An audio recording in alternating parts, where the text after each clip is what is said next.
Hello भाई, नमस्कार। तो कैसे हैं आप सभी लोग? देखिए, आपका जो DSSS PRT का था, उसको लेके कुछ जो बच्चे थे वो कोर्ट में गए थे और जाके ये बोला था कि जो जनरल वालों की उम्र है 30, उसको क्या कर दिया जाए, बढ़ा दिया जाए। 4 साल बाद फॉर्म निकले हैं तो कम से कम 4 साल तो बढ़ा दिया जाए। तो ये मांग जो थी भैया उनकी बिल्कुल जायज थी। अब एक बात बताइए, आपकी कोई बच्चा जो है वो 27 साल का था, आपने नहीं निकाली। जब वो 28 का हुआ तब भी कोई वैकेंसी नहीं निकाली। जब वो 29 का हुआ तब भी कोई वैकेंसी नहीं निकाली। जब वो 30 का हुआ तब भी आपने कोई वैकेंसी नहीं निकाली। अब वो 31 का हो गया है तो तुमने वैकेंसी निकाल दी है। तो अब में उस बच्चे की गलती क्या है? वो वेट करता रहा।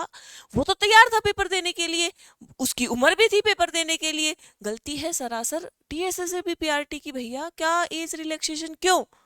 एक तरीके से तो इसके खिलाफ ही कुछ बच्चे गए थे कोर्ट में, वहां के बाद भी उनको जो है राहत नहीं मिली है, उनको नहीं हुआ है कोई भी फैसला। साफ सरापर सर क्या है, मांग भाई निरस्त कर दिया है कोर्ट, मतलब क्लोज कर दिया है केस ही, ये कह के कि भैया ये आपके अनुच्छेद 14 और ना ही 16 दोनों का क्या है, उल्लंघन नहीं करता है। उम्र 30 होनी चाहिए तो 30 ही होनी चाहिए, 30 ही होगी। जल्दी से DSSS PRT के जो है वो फॉर्म भरवाने शुरू कीजिए और जल्दी से इसको मैटर को निपटाइए। कोई भी राहत उनमें से नहीं मिलेगी। अब मैं हमारा सवाल है, शायद उस जन साहब से भी है जिन्होंने कहा कि भैया पहले भी कभी क्या हुआ था, मुद्दा उठा था तो एज रिलैक्स डिसीजन मिल जाता है, लेकिन इस बार क्यों नहीं मिला? ये थोड़ा समझ में नहीं आया कि क्यों नहीं मिली है कोई भी राहत। कि बच्चे की गलती क्या है? अगर आप मुझे लगे कि भाई बच्चे की गलती है, ठीक है ना, उसने क्या किया बच्चे ने कि भैया मेरी उम्र है 28 और मेरी सीधी पहुंचा दो 31 और मैं फिर जाऊंगा कोर्ट केस। ठीक है ना, ना तो वो कभी 29 का हुआ था, ना कभी वो 30 का हुआ था, और आपने वैकेंसी तो निकाल ही दी थी। आपने कभी वैकेंसी नहीं निकाली, वो वेट करता करता 30 क्रॉस कर चुका। लेकिन गलती किसकी है? बच्चे की गलती है। उसने क्यों हुई उसकी 31 उम्र? उसकी तो रुक जानी चाहिए थी ना 30 की ही एज में। 30 की एज में क्या हो जानी चाहिए थी भैया, स्टॉप हो जाओ सारे के सारे बच्चों। 31 का नहीं होगा कोई भी, है ना, भर्ती आए या ना आए, बस 30 स्टॉप। हमारी गलती है ना कि हम 31 के हुए, ठीक है, हमारी गलती तो निकाल रही है ना एक तरीके से। सरकार भी हमारी गलती निकाल रही है और भैया कोर्ट भी हमारी गलती निकाल रहे हैं कि 30 तुम 30 प्लस कैसे हुए।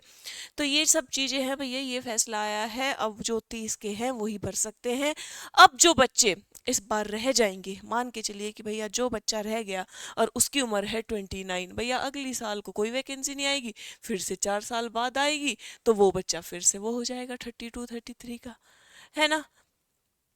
ये वाला मैटर जो हो चुका है ना, अब क्यों नहीं सुलझा रहा होता है, क्यों भी जज भी फैसला नहीं देते हैं? सबका रीजन एक ही हो रखा है भैया, हमें नहीं निकालनी है भर्ती, हमें लेने ही नहीं है टीचर, बच्चे बनाने ही नहीं है, बेरोजगारी खत्म करनी ही नहीं है, यही रीजन हो चुका है। ये पूरा फैसला DSSS PRT को लेके आया है। ये सभी है जिन्होंने डाला था, ये मैटर है, ज्योति है और आपकी ये अर्चना और सुमन, इन सभी ने, मतलब जितने भी लोग हैं इन सभी ने किया था। लेकिन इनका कोई निवारण भाई नहीं किया गया है। आप 30 के हो तो आप भर सकते हो, वरना कोई रिलैक्सेशन जो है वो इसमें नहीं दिया गया है, जो कि सरासर गलत है। तो ठीक है भैया, आज के लिए इतना ही, इतनी ही जानकारी मिली थी जो आप लोगों को हमने बता दी है। ये पहले भी फैल चुका था कि एज रिलैक्सेशन जो है वो हो चुका है, लेकिन वेट था हमें कोर्ट के ऑर्डर का, कि एक्चुअल में जब कोर्ट का ऑर्डर आएगा तभी हम बच्चों को बताएंगे कि फाइनली राहत मिली है कि नहीं मिली है। तो भैया फाइनली राहत नहीं मिली है। 30 की उम्र वाले ही क्या करेंगे, फॉर्म भरेंगे। जिनकी उम्र बढ़ चुकी है वो बेचारे हताश है, क्योंकि उनकी कोई गलती ना होते हुए भी उन्हें सरकार की इस पद्धति का जो है पालन करना पड़ेगा। ठीक है ना, तो भैया आज के लिए इतना ही, धन्यवाद।